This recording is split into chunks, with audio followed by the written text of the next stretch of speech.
Sunday worship didn't exist until Rome changed the Sabbath. A sea of believers gathers in churches across the world each Sunday morning.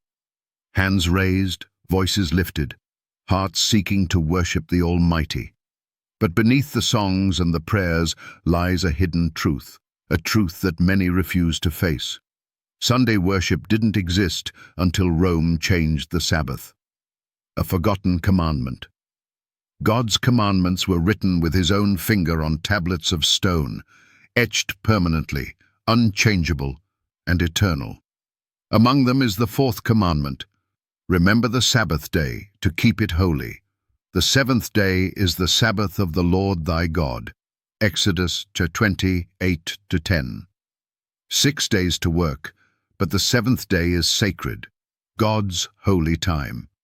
From creation itself, the Sabbath was set apart.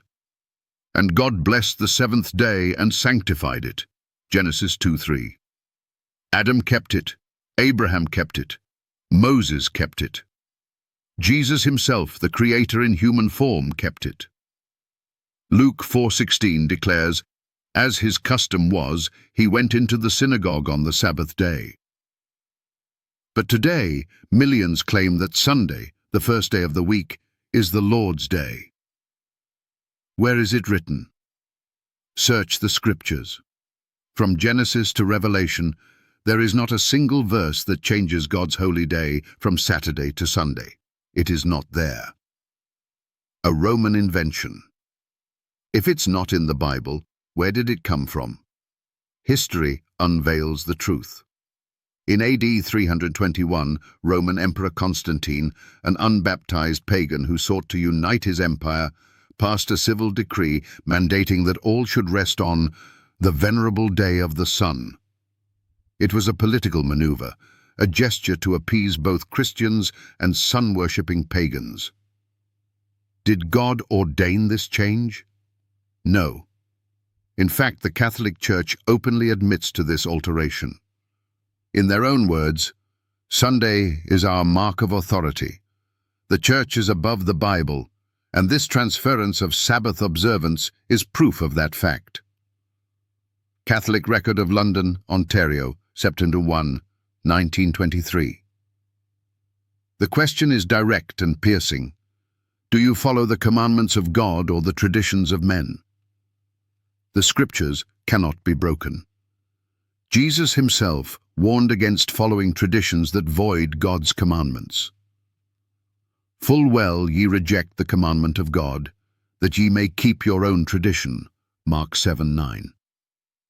How many stand in pulpits today, proclaiming Sunday as the Lord's day without a single verse to back their claim? How many congregants follow blindly, never questioning, never seeking, never knowing the truth? The prophet Daniel foresaw this change. He wrote that a power would think to change times and laws. Daniel 7:25.